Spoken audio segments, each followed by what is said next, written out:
আসসালামু আলাইকুম প্রিয় দর্শক। আশা করি আপনারা সবাই ভালো আছেন এবং দেশের বর্তমান পরিস্থিতির উপর খুব ভালোভাবেই কিন্তু নজর রাখছেন।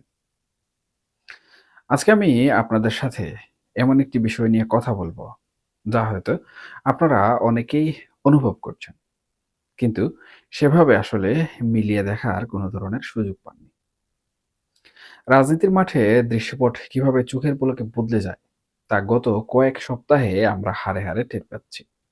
বিশেষ করে গত ২৫ ডিসেম্বরের পর থেকে দেশের ক্ষমতার কেন্দ্রে যে নাটকীয় পরিবর্তন লক্ষ্য করা যাচ্ছে, তা আমি বলবো এক কথায় অবিশ্বাস্য। আজকের আলোচনায় আমরা সেই পরিবর্তনের স্বরূপ, ক্ষমতার নিঃসঙ্গতা এবং ইতিহাসের নির্মম পুনরাবৃত্তি নিয়ে বিস্তারিতভাবে কথা বলার চেষ্টা করব।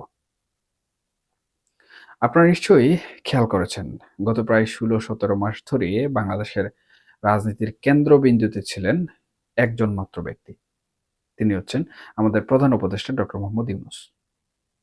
তাকে ঘিরে ছিল এক বিশাল কর্মযজ্ঞ, এক বিশাল জৌলুস। তার বাসভবন যমুনা যেন ছিল এক রাজদরবার। সেখানে প্রতিদিন শত শত মানুষের ভিড় লেগে থাকত। আমলা, ব্যবসায়ী, রাজনীতিবিদ, মিডিয়া ব্যক্তিত্ব, কে ছিল না সেই তালিকায়? সবার কিন্তু একটাই লক্ষ্য ছিল, কিভাবে স্যারের একটু সান্নিধ্য পাওয়া যায়, কিভাবে তার একটু সুনজরে আসা যায়। কিন্তু আজ সেই যমুনার চিত্রটা কেমন? আজ সেই দরবারের জৌলুস কি আগের মতো আছে কোনোভাবে? উত্তরটা আপনারাই আমার চেয়ে ভালো জানেন। মনে হচ্ছে এক গভীর নিঃসঙ্গতা গ্রাস করেছে সেই ক্ষমতাধর ব্যক্তিটিকে। রাজনীতি আসলে খুবই নিষ্ঠুর। এখানে স্থায়ী বন্ধু বা স্থায়ী শত্রু বলে কিছু নেই। আছে কেবল স্থায়ী স্বার্থ। গত ২৫ ডিসেম্বর তারেক রহমান দেশে ফেরার পর থেকে আমরা এক অদ্ভুত দৃশ্য দেখছি। যেই মানুষগুলো এতদিন ডক্টর ইউনূসের গুণগানে পঞ্চমুখ ছিলেন, যারা তাকে ত্রাণকর্তা হিসাবে মাথায় তুলে নাচতেন, তারাই এখন ধীরে ধীরে পিঠ টান দিচ্ছেন। ক্যামেরার ফোকাস, পত্রিকার হেডলাইন আর টকশোর আলোচনা সবকিছুই এখন শিফট হয়ে গেছে। এখন আর যমুনার দিকে কেউ তাকাচ্ছে না। সবার দৃষ্টি এখন অন্য কোথাও, অন্য এক জায়গায়। এই যে ক্ষমতার পালাবদল বা গুরুত্বের স্থানান্তর, এটা এক শাসকের জন্য একটা মানসিক যন্ত্রণা। তা কেবল তিনিই বুঝতে পারেন, যিনি সেই চেয়ারে বর্তমান সময়ে বসে আছেন বা বসে থাকেন। একটু পেছনে ফিরে তাকাই। এই তো কয়েক মাস আগের কথা। ডক্টর ইউনূস যখন বিদেশ সফরে যেতেন, প্যারিস কিংবা লন্ডনে যেতেন, তখন তার প্রটোকল বা সম্মান ছিল নিতান্তই দেখার মতো।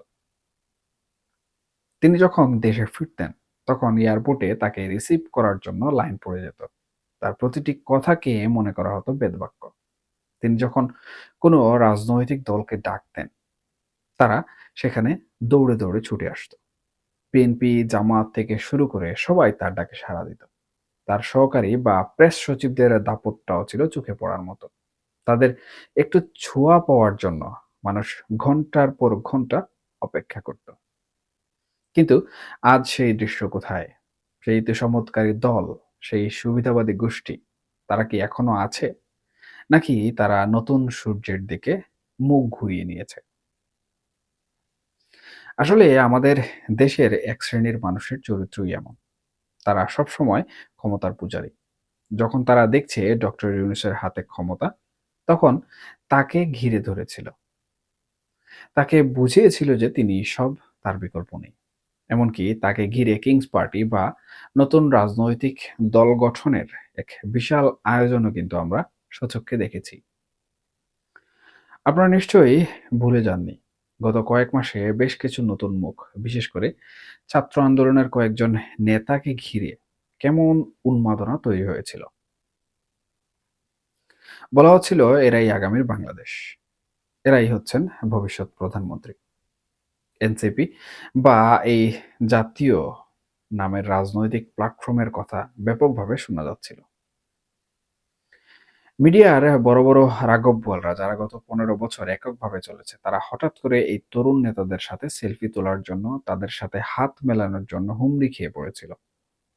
তাদের আচরণ দেখে মনে হতো, এই তরুণরাই বুঝি আগামী ১০০ বছর দেশ শাসন করবে। কিন্তু বাস্তবতা কি? বাস্তবতা কত নির্মম! তারেক রহমান দেশে ফেরার সাথে, সাথে সেই কিংস পার্টির বেলুন ফুটে গেল। যারা এতদিন ভাবছিল তারা সুপারস্টার, তাদের কথায় এদেশের বসন্তের বাতাস বইত, আজ তাদের খোঁজখবরটুকু কেউ নিচ্ছে না। সেইসব ছাত্রনেতা যারা ক্ষমতার স্বাদ পেয়ে নিজেদের অনেক বড় কিছু ভাবতে শুরু করেছিলেন, তারা এখন কোণঠাসা। তাদের ঘিরে সেই মিডিয়ার ভিড় আর নেই। সেই তোষামোদকারীদের আনাগোনাও এক কথায় কোনোভাবেই নেই। তারা এখন বুঝতে পারছে রাজনীতি আসলে কোনো ছেলে খেলা নয়। এটি একটি কঠিন ও জটিল সমীকরণ। আবেগের উপর ভর করে কিছুদিন চলা যায়, কিন্তু দীর্ঘমেয়াদে টিকে থাকতে হলে জনসমর্থন আর রাজনৈতিক দূরদর্শিতা লাগে, যা কোনোদিনই কিন্তু তাদের ছিল না। এখন আসি একটু ভিন্ন প্রসঙ্গে। ক্ষমতার এই উত্থান পতনের সাথে জড়িয়ে আছে একটি ভবন, যমুনা। ডক্টর ইউনূসের বর্তমান যে বাসভবন, সেই বাসভবন।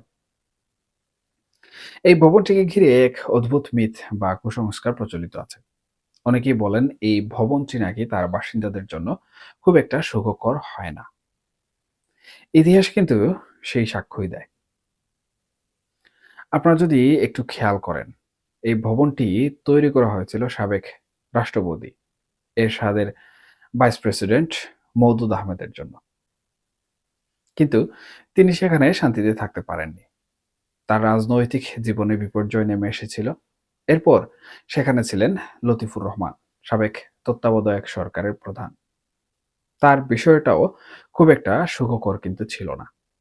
সবচেয়ে বড় উদাহরণ হলেন ফখরুদ্দিন আহমেদ। ১/১১ এর সময় তিনি যখন এই যমুনায় ছিলেন, তখন তার ক্ষমতা ছিল অপরিসীম। মইনু আহমেদের লাঠির জোরে তিনি সেই সময় দেশ চালিয়েছিলেন। কিন্তু শেষ পরিণতি কি হলো? তাকে দেশ ছেড়ে পালাতে হলো। তিনি এক প্রকার নির্বাসিত জীবনযাপন করছেন। আত্মীয়-স্বজনরাও হয়তো তার পরিচয় দিতে কুণ্ঠাবোধ করেন। আজ ডক্টর ইউনূস সেই একই ভবনে, সেই একই যমুনায় অবস্থান করছেন এবং পরিস্থিতির দিকে তাকালে মনে হচ্ছে যমুনার সেই অদৃশ্য অভিশাপ বা নেতিবাচক প্রভাব যেন তাকেও ধীরে, ধীরে গ্রাস করছে। প্রথম দিকে যে আনন্দ আর উচ্ছ্বাস নিয়ে তিনি এখানে উঠেছিলেন, এখন তা ম্লান হয়ে গেছে। যমুনা নদী যেমন শীতে শুকিয়ে যায়, তেমনি তার ক্ষমতার জৌলুসও যেন শুকিয়ে যাচ্ছে। যারা ডক্টর ইউনূসকে ক্ষমতায় বসিয়েছিলেন, তারা বলেছিলেন ছাত্র জনতাই তার নিয়োগকর্তা।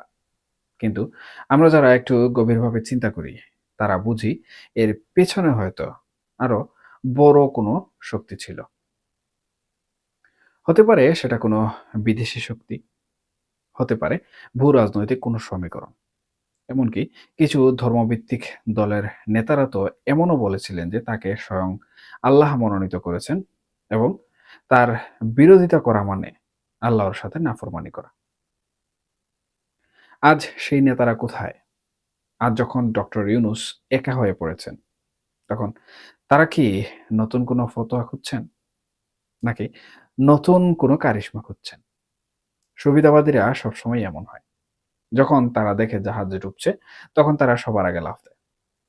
ডক্টর ইউনূসের বর্তমান অবস্থা দেখে সত্যিই মায়া হয়। তিনি একজন নোবেল বিজয়ী। বিশ্বজুড়ে তার সম্মান। কিন্তু রাজনীতির এই কাদা ছোড়াছুড়িতে জড়িয়ে তিনি আজ এক জটিল অঙ্কের মধ্যে পড়ে গেছেন। দেখুন, তিনি চাইলেও এখন আর সহজে বের হতে পারছেন না।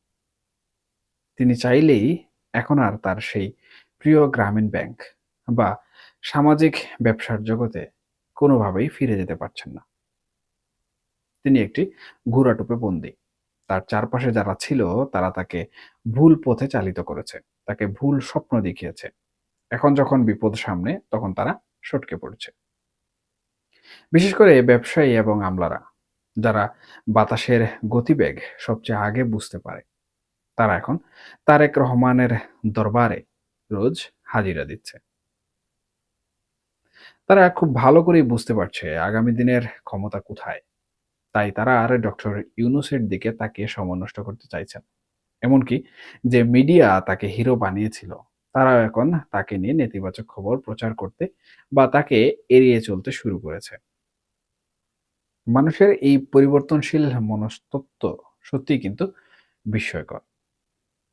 কেউ যখন ক্ষমতায় থাকে, তখন তার ভুলগুলোও মানুষকে মুগ্ধ করে।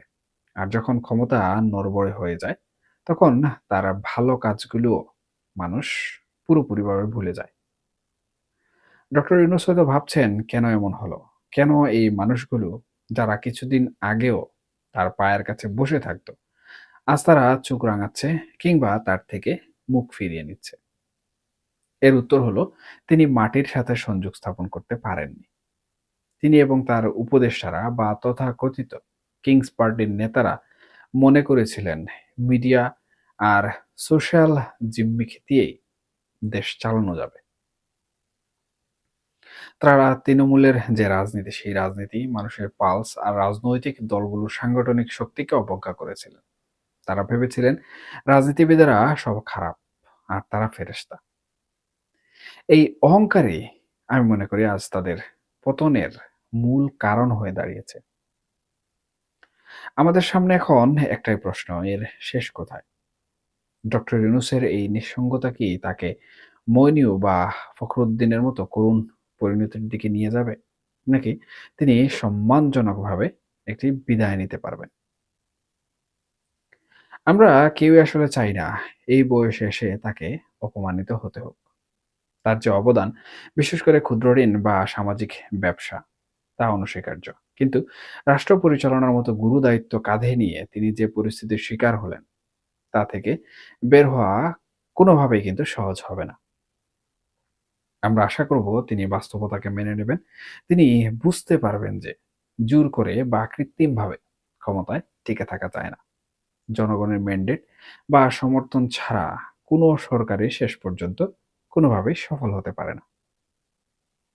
তাই তাকে এখন একটি সম্মানজনক ট্রানজিশন বা ক্ষমতা হস্তান্তরের কথা ভাবতে হবে।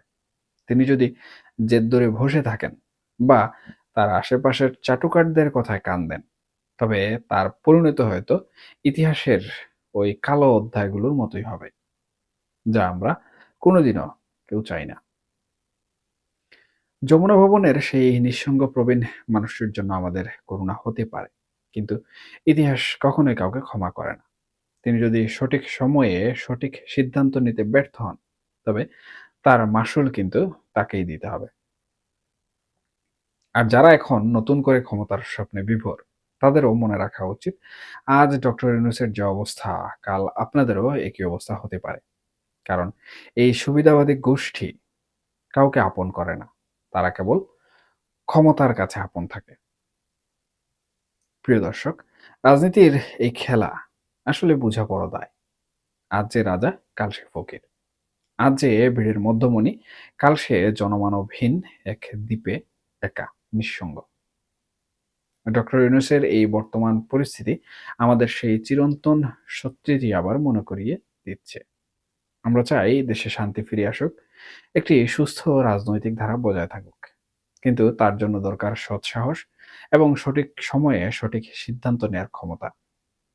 দেখা যাক আগামী দিনগুলোতে জল আসলে কোন দিকে গড়ায়। এখনকার মতো এই পর্যন্তই।